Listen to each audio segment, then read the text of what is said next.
people already know that passwords are not a good way to protect your account. So when somebody steals your password, you're gone for.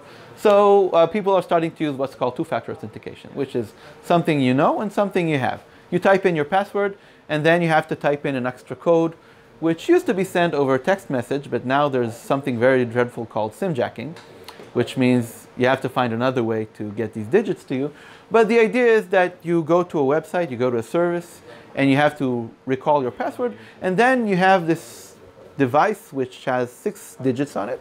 You have to look at these devices, look at these digits, memorize them, and then punch them into your phone or your computer to log in.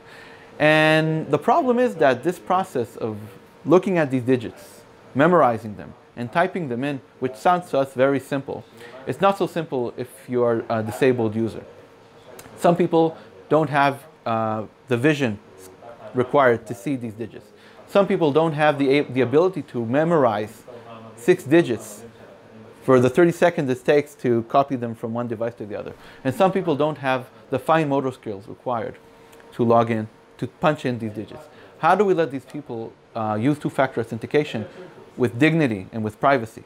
What we did is we found a way to send this two-factor authentication code using ultrasonic vibrations. It's something we discovered as part of an attack in a research done by Benjamin Versteindicker, and he's over there. And what basically you do to log in, you take a device which we are prototyping right now. It's going to be the size of a coin. Right now it's the size of a soap bar, but we're working on shrinking it. You take it to your phone and you just touch them together. 3 seconds, that's all it takes for this token to pass from this device to your phone. And what's nice is the method we're using, ultrasonic vibrations, works on phones you have today, on laptops, on tablets you have today. You don't have to buy new hardware, you don't have to install new software, you don't have to get new permissions for your website or whatever. So any website, any app which uses two-factor authentication can use this to allow disabled users to log in with dignity and privacy. In 2015, a group of researchers in a Korean military academy discovered that if you play sound at a very specific frequency to drones, they start rocking and falling out of the sky.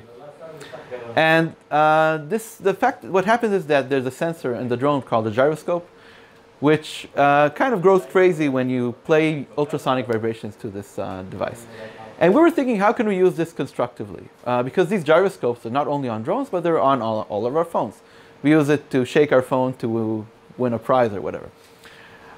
So we miniaturized this ultrasonic emitter. We find an emitter which is very, very small, very low powered. We found a place on the phone where the gyroscope is located. When you touch them together, when we turn on this ultrasonic vibration, the phone gyroscope goes crazy. We turn it off, it relaxes. We can turn it off and turn it on hundreds of times per second. And the phone actually receives these vibrations and turns them into a signal. The signal is this two-factor authentication token.